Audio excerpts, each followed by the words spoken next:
Então, Salmo 128.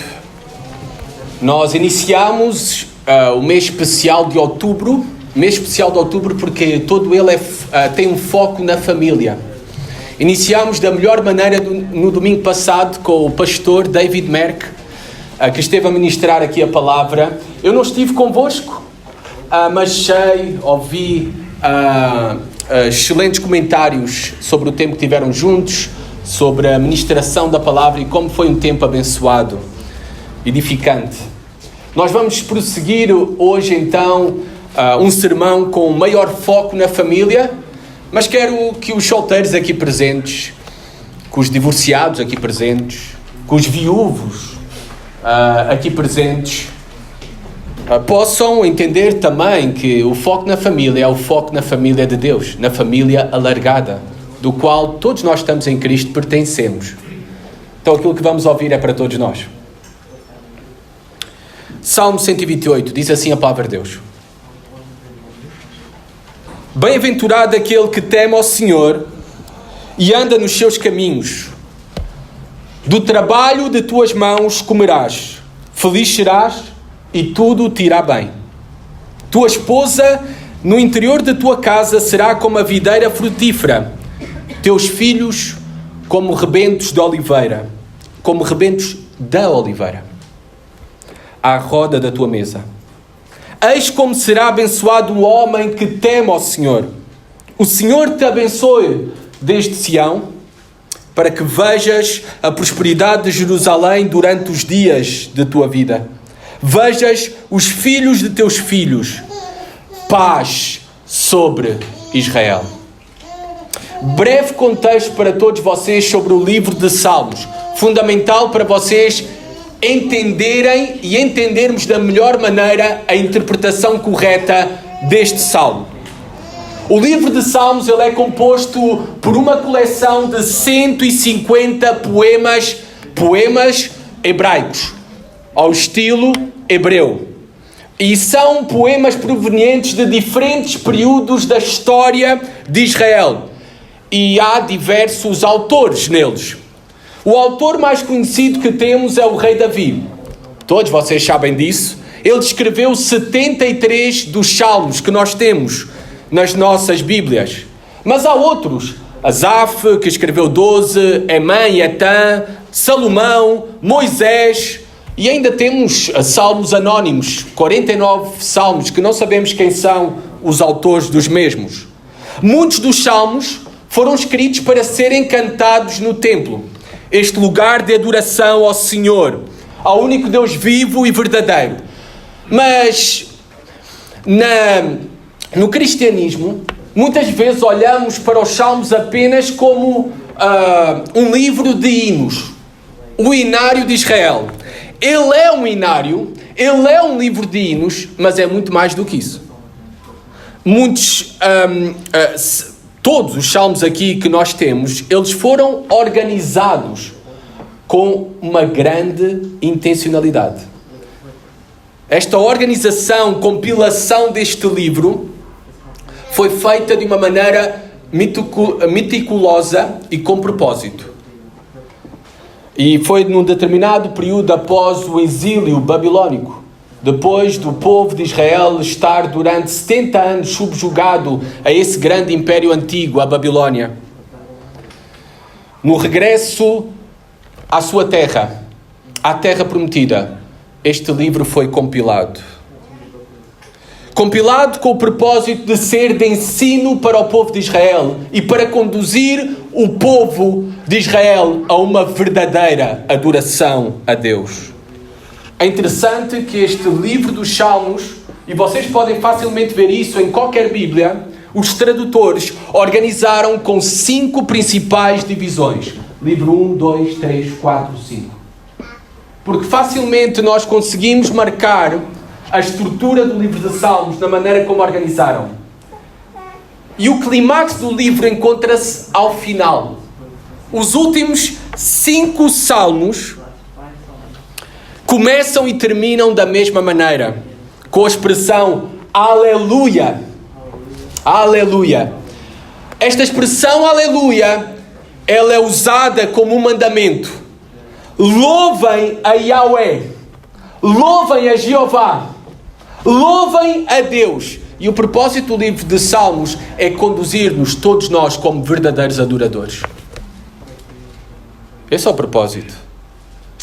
No livro de Salmos nós encontramos fé, nós encontramos esperança, nós encontramos lamento.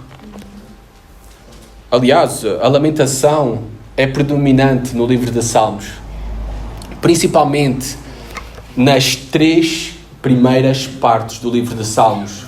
Domina a lamentação. A vida cristã também é feita de sofrimento, de angústia, aflição. E depois também o livro conduz-nos ao louvor, à adoração, a olhar para Deus. Este salmo que nós acabamos de ler, ele encontra-se na última divisão dos salmos. Ele era usado como um dos salmos cânticos de romagem, ou seja, peregrinação a Jerusalém, que acontecia 3 vezes ao ano, nas grandes festas. Judeus, hebreus, de todos os cantos de Israel e até fora, vinham para adorar o Senhor e usavam este salmo durante a sua peregrinação, cantando ao Senhor enquanto se aproximavam a Jerusalém. Este Salmo 128 ele é facilmente considerado um apêndice do Salmo 127. E o Salmo 127, reparem o que diz nas vossas Bíblias: se o Senhor não edificar a casa, em vão trabalham os que a edificam. Se o Senhor não guardar a cidade, em vão vigia a sentinela. Inútil vos será levantar de madrugada, repousar tarde, comer o pão que penosamente granjeaste. Aos seus amados ele o dá enquanto dormem. A herança do Senhor são os filhos, o fruto do ventre, seu galardão. Como flechas na mão do guerreiro, assim os filhos da juventude. Feliz o homem que enche deles a sua aljava. Não será envergonhado quando pleitar com os inimigos à porta. O Salmo 127 e 128, ele está cheio de paralelos e ele foca-se na bênção que é a família e no propósito da família. E que Deus abençoa uma família que é cheia do temor a Ele. É isso que encontramos aqui nestes 2 salmos. É interessante notar que nesta última divisão dos salmos, no qual se encontra o nosso salmo, ela, no meio dessa divisão, tem um salmo muito conhecido e o mais longo. Aliás, o mais longo capítulo da Bíblia. Vocês lembram-se qual é esse salmo? Salmo 119. Este Salmo 119, ele exalta a Torá. O que é a Torá? A Torá é o ensino de Deus. É a palavra de Deus. E o Salmo 119 é todo ele dedicado a exaltar a palavra de Deus. E eis aqui uma grande e importante lição para nós. Se nós queremos adorar, viver, glorificar a Deus, isso só irá acontecer se for marcado, ou por uma vida marcada pela verdadeira obediência à palavra de Deus e ao Deus da palavra. Tendo tudo isto presente, nós agora estamos em melhores condições de entender o Salmo 128 e vamos agora mergulhar no mesmo e descobrir com maiores detalhes as suas bênçãos para a nossa alma e para os nossos lares. Então vamos ver as bênçãos do temor ao Senhor. No versículo 1 vemos o caminho que conduz às bênçãos do Senhor. Bem-aventurado aquele que teme ao Senhor e anda nos seus caminhos. Este versículo aqui é como um resumo de todo o ensino exposto em todo o Salmo 128. Bem-aventurado aquele que teme ao Senhor e anda nos seus caminhos. Este é o caminho que conduz para as bênçãos de Deus. Bem-aventurado. Quem é o bem-aventurado? É aquele que alcança o favor de Deus, aquele que é abençoado por Deus, aquele que é um afortunado, aquele que é um felizardo, não pela sorte, mas pelo próprio Deus. Aquele que é verdadeiramente feliz é aquele que teme ao Senhor. Que teme ao Senhor. O grande alvo que a humanidade busca, que os homens buscam, é a felicidade. Infelizmente, os homens têm escavado em lugares errados à procura da felicidade. Têm escolhido caminhos que não conduzem à verdadeira felicidade. E nessa busca, o que os homens colhem é maior desgraça sobre eles mesmos.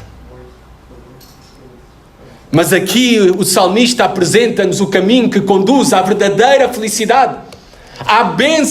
Às bênçãos do Senhor sobre as nossas vidas, sobre as nossas famílias, sobre os nossos lares.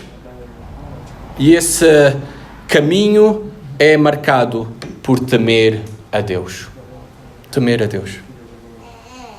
Em Provérbios 1:7 nós vemos que o temor ao Senhor é o princípio da sabedoria.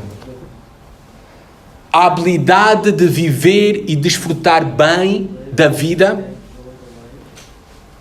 só é possível através do temor ao Senhor. Esse é que é verdadeiramente sábio, porque alcança a verdadeira felicidade, porque é um afortunado, porque é um bem-aventurado, porque teme ao Senhor. O que é temer ao Senhor? Temer ao Senhor é um temor que faz tremer, que faz-nos o querer, que conduz-nos a obedecê-lo. Por outras palavras, de uma maneira resumida, temer a Deus é levar Deus a sério. O maior problema do cristianismo de hoje é que não leva Deus a sério. O maior problema do cristianismo nominal de hoje é que Deus está presente nas nossas vidas somente um par de horas ao domingo e não temos nada a ver com Ele de segunda a sábado.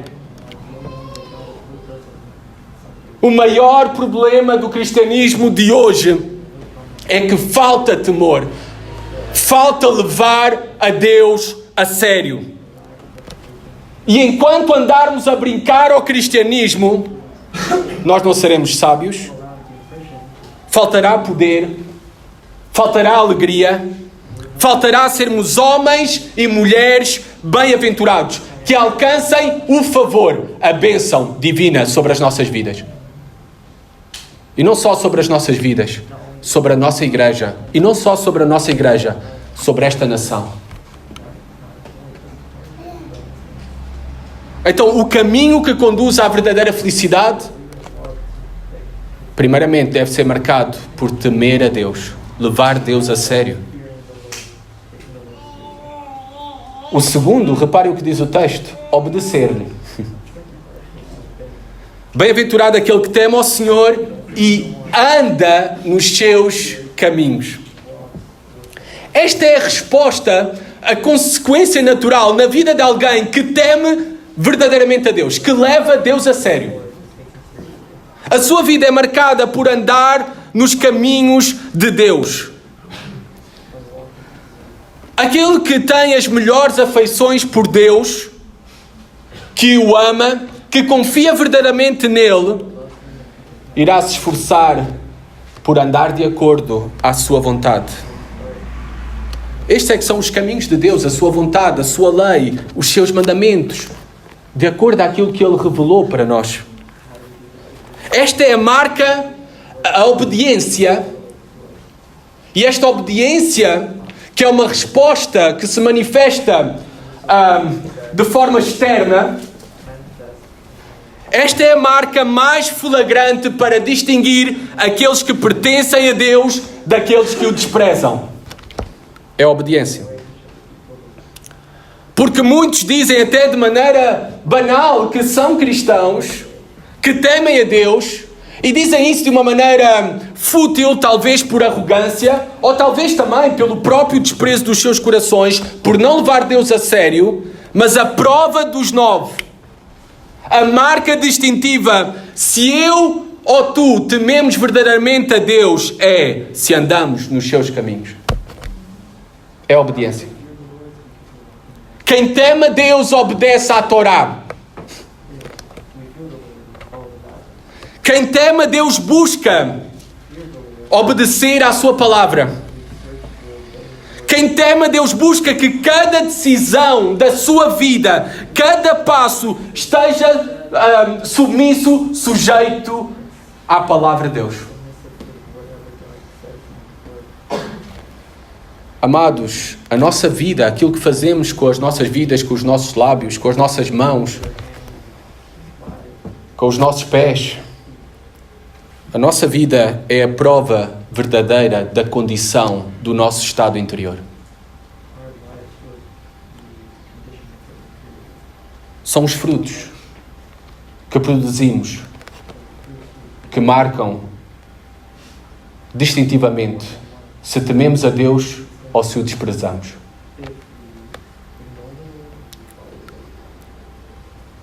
Então reparem o caminho que conduz à verdadeira felicidade, a ser bem-aventurado, um homem e uma mulher feliz, abençoado por Deus, que alcança o favor de Deus, é marcado primeiramente por temor a Deus e de mãos dadas, como um casamento, por obediência.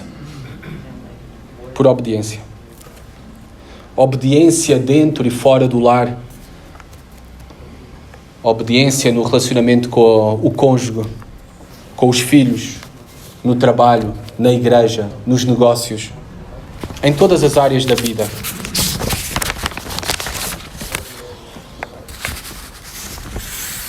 Continuando, o texto diz: do trabalho das tuas mãos comerás, e feliz serás, e tudo te irá bem. Reparem que aqui vemos que as bênçãos do temor a Deus.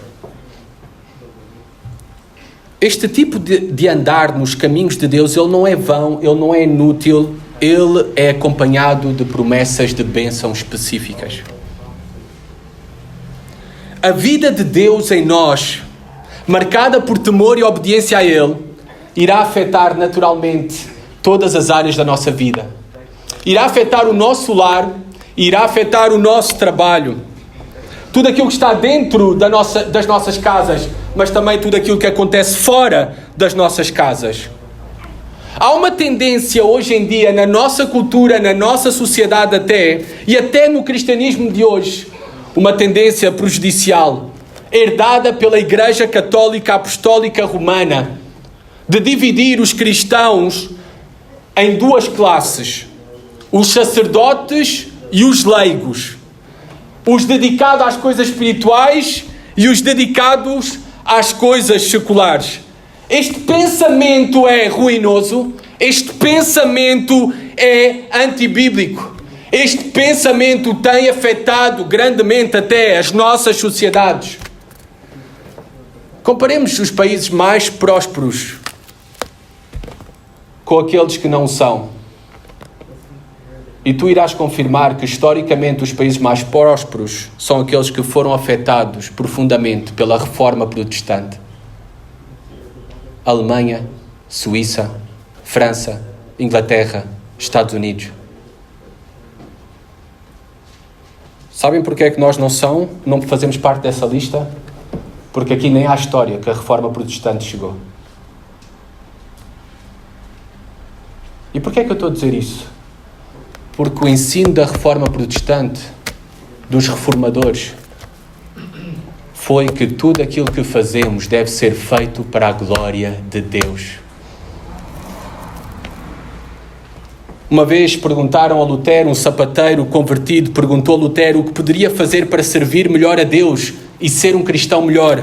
E Lutero respondeu: faça um bom sapato e venda por um preço justo. Este entendimento fez prosperar nações. O pensamento dualista que nós transportamos, de divisão entre o sagrado e o secular, é um pensamento antibíblico. É um pensamento que destrói a verdadeira piedade, pois nega a mensagem do Evangelho, pois a chamada para seguir a Jesus Cristo é para segui-lo absolutamente, em inteireza, seguindo a sua mensagem, os seus métodos, seguindo o seu caráter, em todo o tempo e em todo o lugar, em todas as áreas da nossa vida. Trocar a fralda pode e deve ser feito para a glória de Deus. Ter filhos, nós temos filhos, não para os nossos próprios interesses, nós temos bebés para a glória de Deus.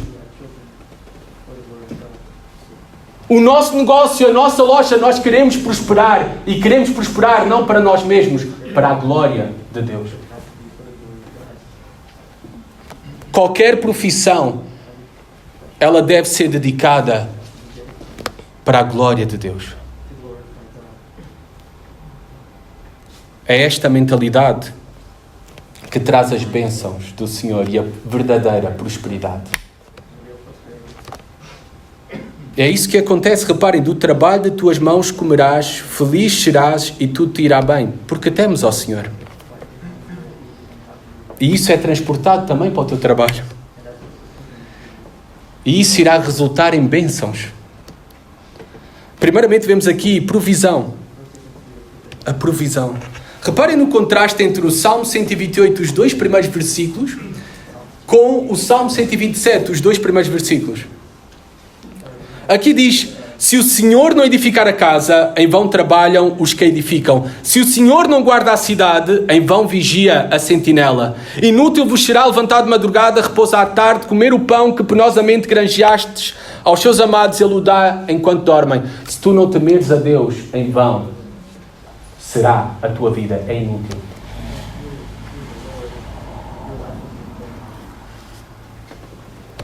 Mas reparem o contraste com o Salmo 128. Aquele que teme a Deus,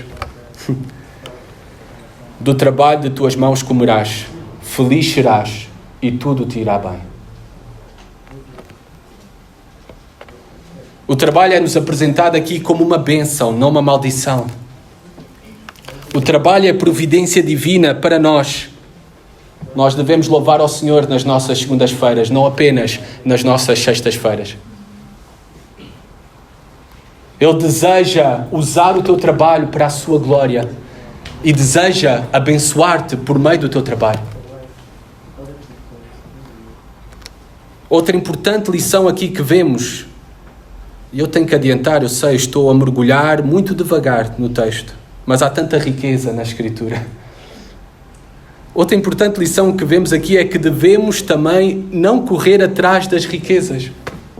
Reparem, do trabalho de tuas mãos comerás, e isso será suficiente para ti. Ter o que comer e vestir, feliz serás.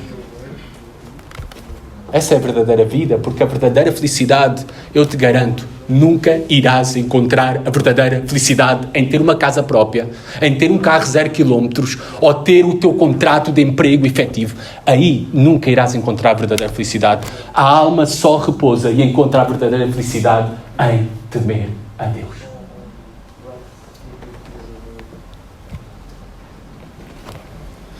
Prosperidade, tudo te irá bem. Feliz serás e tudo te irá bem. Bem, eu tenho que ter cuidado aqui para não ser interpretado também como um dos falsos mestres da teologia da prosperidade. Eles gostam muito deste texto. Aqui não vemos uma promessa taxativa de prosperidade, de ausência de sofrimento. Nós sabemos como foi a vida de Paulo, não sabemos? Privações, pobreza, martírio. Prisão e martírio. Nós sabemos como é que foi a vida de Jesus Cristo? Como terminou? Rejeitado humilhado, desprezado, morto. Bem, não terminou aí, nós sabemos, não é? A mensagem do Evangelho é que ele ressuscitou. Ele triunfou. Mas aqui não é uma promessa taxativa de prosperidade, de ausência de sofrimento na vida. Mas sim é algo que facilmente observamos ao longo da história do povo de Deus. O temer ao Senhor e obedecer-lhe produz bênção. E a desobediência produz terríveis consequências nesta vida e na eternidade. A obediência produz prosperidade, sucesso. A desobediência, perda e fracasso. Devemos ter muito cuidado quando eu digo produz sucesso. E eu queria fazer um parênteses aqui, que a nossa ideia de sucesso não tem nada a ver com a ideia de sucesso que Deus tem. Não tem nada a ver. Mas há verdadeira prosperidade se tememos ao Senhor, vivemos para Ele e obedecemos de todo o coração. Eu disse há pouco, enquanto celebrávamos a ceia do Senhor, que andar nos seus caminhos não é andar de uma maneira perfeita, nem fazer tudo bem, porque somos pecadores. Ainda é esta a nossa realidade. Mas é buscar viver da melhor maneira que sabemos, que podemos, e isso é excelência. E o Senhor é glorificado nisso, alegra-se nisso, e irá abençoar-te, irá abençoar o teu lar, a tua igreja e esta nação, se vivermos desta forma. Também fala aqui das bênçãos de temer ao Senhor, de uma família abençoada. Versículo 3. A tua esposa no interior da tua casa será como a videira frutífera, teus filhos como rebentos da oliveira à roda da tua mesa. Hoje em dia a maternidade, ela é olhada mais como uma maldição do que como uma bênção. Até há um certo entusiasmo pelo primeiro filho, não é? Ter essa experiência. Mas depois, rapidamente, com o primeiro filho vem a saturação. Não quer ter mais filhos. Se é assim, isto é muito difícil. Nós estivemos de férias em diferentes lugares, rodeado muitas vezes por espanhóis, e espanhóis não é problema para nós, falamos espanhol. A maioria dos casais que vimos e encontramos, com quem falamos e nos relacionamos, só tinham apenas um filho. E não queriam ter mais.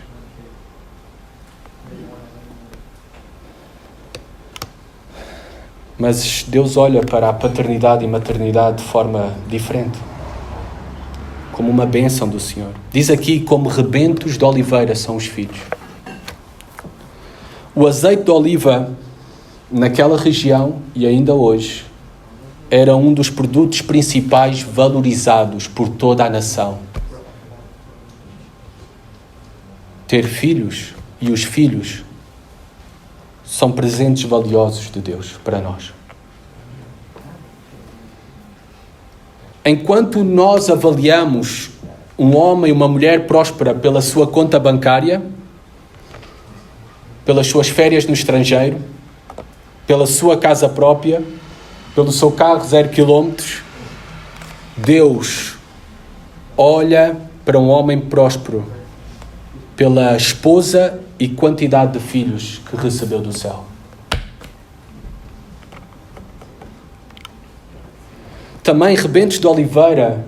É interessante notar que certas árvores, como a oliveira, por exemplo, os seus rebentos produzem-se separados da raiz principal.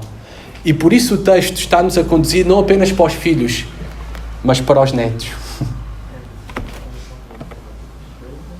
Uma descendência numerosa, abençoada. Tal como o Salmo 127 afirma, os filhos são herança do Senhor. Eles são bênção divina. Eles são valiosos. Eles são riquezas. Eles são o nosso verdadeiro património. Que teremos nesta vida e queremos acumular na eternidade. Pois a grande comissão Este mandamento do Senhor Jesus Cristo, o último mandamento que nos deixou de ir por todo o mundo e pregar o Evangelho a toda a criatura, ela começa no interior da nossa casa, ao produzir bebés para a sua glória,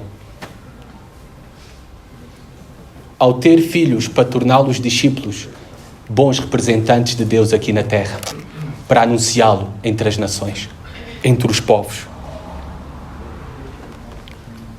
Ter filhos é o mandamento do Senhor. Ter filhos é bênção. Ter filhos é herança. Ter filhos é o património de Deus para nós. Jamais vemos nas Escrituras Deus referir-se como herança para nós, a herança do céu para nós, o ter um emprego com contrato efetivo. Ou poder viajar nas férias. Mas sim, a Bíblia diz que ter filhos e filhos é a herança do céu. É a herança do céu. Por outro lado, também, o resultado de nós não temermos a Deus, de nós não obedecermos a Ele, é que não iremos receber bênção, mas iremos receber maldição. Talvez uma mulher rabugenta. Ou um marido rabugento. Talvez uma mulher orgulhosa ou um marido orgulhoso. Talvez filhos preguiçosos e perversos. Serão as consequências de desprezarmos a Deus no presente. Uma descendência que será uma vergonha. Versículo 4. Eis como será abençoado o homem que teme ao Senhor. O temer ao Senhor é bênção e terá as suas muito grandes e preciosas recompensas. É uma verdade repetida. Deus é justo para punir o mal, sempre dizemos isso. Mas também Deus é justo e muito generoso para recompensar o bem que tu fazes. Para abençoar a obediência. Versículos 5 e 6, temos que caminhar para o final. O Senhor te abençoe desde Sião, para que vejas a prosperidade de Jerusalém durante os dias da tua vida. Vejas os filhos de teus filhos. Paz sobre Israel. O Salmo termina como uma oração final. Uma oração que é a continuação de tudo aquilo que o salmista tem ensinado e conduzido os seus leitores, ó cantores. Deus deseja derramar bênçãos sobre aqueles que o temem. Deus deseja abençoar o seu povo, a sua igreja, no presente e as futuras gerações, no individual, no pessoal e no coletivo. E reparem aqui que nesta oração, o Senhor te abençoe desde Sião para que vejas a prosperidade de Jerusalém. Reparem pelo qual ora o salmista, não ora somente por si mesmo. Ele não apenas está preocupado consigo. Nós não devemos apenas preocupar-nos com o nosso bem-estar pessoal ou perseguir apenas os nossos interesses e ficar felizes apenas com os nossos triunfos. A mensagem do Evangelho, o seguir a Jesus Cristo, é uma mensagem de amar a Deus, mas também amar o próximo como a nós mesmos. E quem é o nosso próximo? É o nosso cônjuge, são os nossos filhos, vizinhos, desconhecidos, os nossos irmãos na igreja. Esse é o nosso próximo. Aquilo que eu desejo para mim, eu devo desejar para o meu próximo. Aquilo que eu faço para mim, eu devo fazer pelo meu próximo. Deixa-me tornar isto em 2 exemplos bem simples. Se eu desejo ver a minha fome saciada, eu também desejo estar atento às necessidades à minha volta, se alguém precisa também de ver a sua fome saciada e oferecer-lhe um prato de comida. Isso é amar o próximo, como a nós mesmos. Se eu desejo aprovar naquele exame, naquele teste de escola, eu também devo desejar que o meu colega aprove, tenha boa nota. E vou ajudá-lo, não com cábulas. Ajudá-lo a estudar, a preparar-se para o exame, para passar. Isso é amar o próximo, como a nós mesmos. Esta é a mensagem do Evangelho. Reparem, o salmista preocupa-se com a prosperidade do povo, a prosperidade de Jerusalém, não apenas da sua casa, não apenas do seu lar, mas do povo de Deus. Aqui em Israel, nós sabemos que a igreja hoje em dia é a continuação de Israel. É o povo de Deus. Então devemos buscar que as nossas famílias, as nossas vidas e as nossas famílias contribuem para fazermos esta igreja mais próspera. É por isso que o nosso tema para este mês é Famílias Fortes, Igreja Forte. Nós não existimos, nem vivemos, nem somos prósperos apenas para termos individualmente uma condição próspera. Nós buscamos também que o povo de Deus prospere, que o reino de Deus prospere. Para que vejas a prosperidade de Jerusalém. Não se está aqui a referir às pedras de Jerusalém. Está-se a referir às pessoas de Jerusalém. Ao povo. E uma pergunta para examinarmos todos nós o nosso coração. O que é que nós temos feito? O que é que nós temos dado? O que é que temos sacrificado? O que é que temos investido para ver prosperar a Igreja de Cristo aqui na Terra? Para ver prosperar o reino de Deus.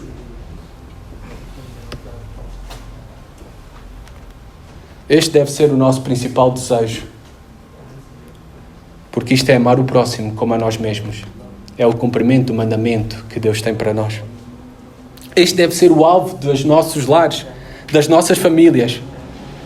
E esta é a consequência de temermos ao Senhor e de vivermos em obediência a Ele. Vivemos também para os outros. Não vivemos para nós mesmos. Esta é a vontade de Deus para nós e esta é a vontade que Deus abençoa. E de formas que nós nem podemos sonhar. Vai abençoar as futuras gerações. Tudo o que fazemos no presente terá impacto no futuro. Nas nossas vidas e nas futuras gerações. Termina este salmo com paz sobre Israel. Esta expressão muito famosa, hebraica, paz, shalom. Shalom sobre o povo de Deus. Esta palavra shalom, paz, ela aparece mais de 200 vezes na Bíblia. De uma maneira básica, ela pode ser traduzida como paz. Mas ela tem um significado muito mais profundo.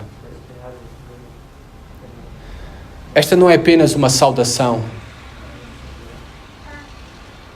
Na verdade, é o desejo manifesto de uma plenitude, harmonia e prosperidade completa. Esta palavra também aponta para uma esperança maravilhosa, para o reino futuro messiânico, para o reino de Jesus Cristo. Em Isaías 9:6 diz que ele será chamado Príncipe da Paz. Príncipe Shalom. Ele é o ministro da paz. Ele é aquele que nos pode, é o único que poderá fazer-nos prosperar completamente. Plenamente. Verdadeiramente. E a pergunta para ti esta manhã, e talvez para alguém que está a assistir, já conhece o Príncipe da Paz? Já tens provado da sua paz, prosperidade, harmonia, reconciliação com Deus, a alegria de ser perdoado e reconciliado com Deus para todo sempre? Hoje pode ser o dia em que tu abraças este ministro da paz, o único que pode reconciliar os homens pecadores com Deus para todo o sempre, se crês e confiares nele como teu Senhor e Salvador. Não há maior necessidade a ser suprida, não há maior prosperidade para as nossas vidas, para as nossas almas. Jesus Cristo é tudo aquilo que necessitamos para esta vida e para a eternidade.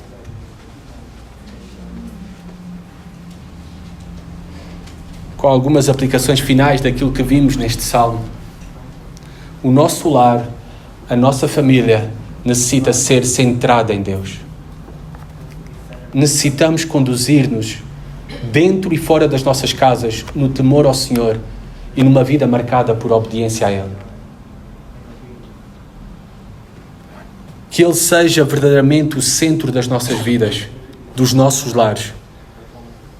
E há uma promessa. Irás receber a bênção divina no presente e no futuro. A nossa igreja será abençoada no presente e nas futuras gerações. E até nos iremos transformar uma bênção para esta sociedade, para esta nação. Há um cântico que cantamos às vezes às quartas-feiras no nosso livro verde de cânticos e hinos espirituais, que diz, não vou cantar, tá bom? Neste mundo as desilusões são muitas, só nos resta uma esperança, é que Cristo vai voltar. A nossa esperança para o futuro neste mundo mau, perverso, é que nós conhecemos o Príncipe da Paz. É que Ele cuida de nós. É que Ele é o nosso Pai. E no futuro, o Ministro da Paz irá restaurar todas as coisas. E habitaremos com Ele felizes, plenamente felizes, para todo o sempre. Louvado seja o Senhor. Oremos. Senhor, enquanto aguardamos, Pai, esta paz plena, perfeita, no reino futuro, com o nosso Senhor Jesus Cristo, ajuda-nos a viver no Teu temor, na Tua obediência, diligentemente para aquilo a que fomos chamados, da maneira mais excelente, Senhor, dentro e fora das nossas casas, para a Tua glória. Ó Senhor, eu rogo-te, Pai, pelos meus amados irmãos, pelos seus lares, as suas famílias, os seus filhos, os seus netos, por mim. Ó Senhor, abençoa-nos e que possamos ser de bênção para muitos. Que possamos continuar, Senhor, a ser de bênção para a Tua igreja e para esta nação, para a Tua glória. Amém.